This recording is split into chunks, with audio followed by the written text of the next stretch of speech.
everybody. I'm a high school teacher. Oh, God. Oh, yeah. The oh, God was appropriate. The clapping and the wooing was not appropriate, all right? We are in no way validating my bad decisions, all right? I'm just glad for the people who didn't sit in the front row right here just to make me feel at home. Yeah. Yeah. Oh, my God. You never know when fun things are going to happen when you're a high school teacher. I'm a history teacher. I was teaching the kids about Hitler, and I said, Hitler, yeah, this is going to get bad, don't worry. And I said, Hitler killed 6 million Jews, and this one kid looked right at me and said, that's not the worst thing that Hitler did. And me, because I'm not that smart, said, what's the worst thing that Hitler did? And this kid looked right at me and said, Hitler did your mom. Yeah, there was a reason I told you not to clap. Oh, God.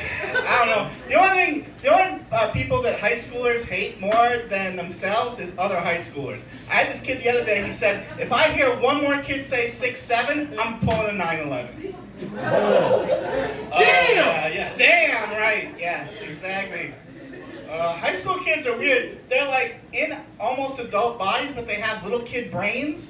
Like this kid the other day told me that he was in a gang, and I think you can tell by looking at me that I don't know a lot about gangs.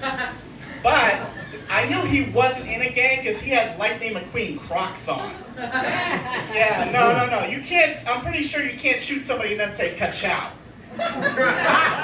Not allowed. Oh, God. These kids, they think they know everything, too. This kid was telling me he knew everything about 9/11 because he saw the movie Soul Plane.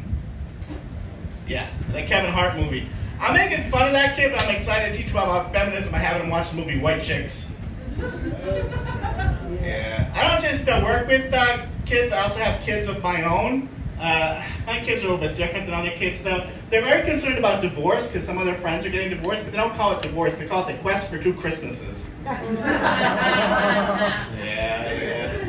My son, he's like a younger version of me. He told me the other day he had a rap name for himself. I'm like, what's a rap name for himself? He said his rap name was Little Ritz. Whoa. I'm like, whoa, why Little Ritz? He said, because I'm a tiny cracker. Oh, yeah, that's what I'm dealing with. I make fun of my kids, but actually, the kids, they're responsible for 3 of the greatest days of my life. The day my first child was born, the day my second child was born, and the day I got a vasectomy. Yeah, oh, God. My kids, they're getting older, so the things we're talking about are a little different. I was in the car the other day with my 13-year-old. He said, Dad, what's 69? And me, because I'm not that smart, didn't say anything. But my 16-year-old was also in the car, and I said, Dad doesn't know what 69 is because he's never done it.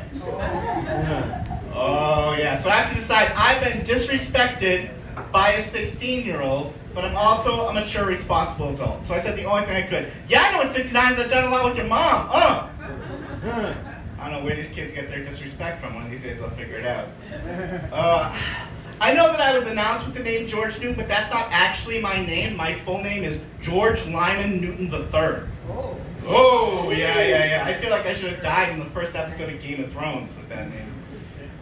And the worst thing is, I'm the third, right? So my dad is Junior, right? And he hates his name. And I'm like, why did you name me the same name as you if you hate your name? And he said, well, your grandfather was going through a lot, so basically what I'm saying is hurt people hurt people. That's what I'm telling you. That's the message that I've got from this. All right, I have normal thoughts that normal people have. Like the other day I was thinking, the Kool-Aid Man is Jesus, right? Yeah, right? I feel like you people haven't been to church in a while if you don't understand that. Like, you know, like you go to church, you're like, oh, I'm going to drink Jesus' blood. Like, I feel like we all would drink from the Kool-Aid Man, right? Yeah, so some of us are like, no, and other people are like, no. I feel like more of us need to admit that. Like, guys, we need to go to confession and admit that. All right, yeah.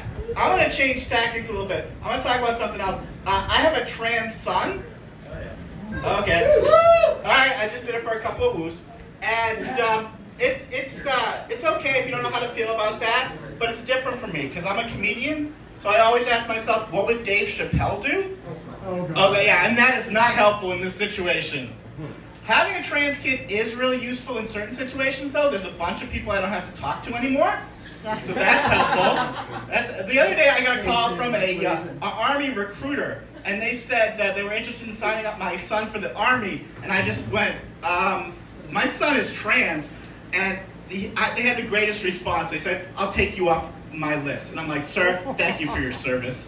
I've learned a lot of things. One of the things I learned is you don't get a refund in your gender reveal party. Oh, yeah. And they're early in the process, which they're still biologically female, but identify as male. And the other day I told them the sweetest thing I could. I said, I can't wait to punch you in the dick. You guys have been an awesome audience. Give it up for your host, Buddha Joe.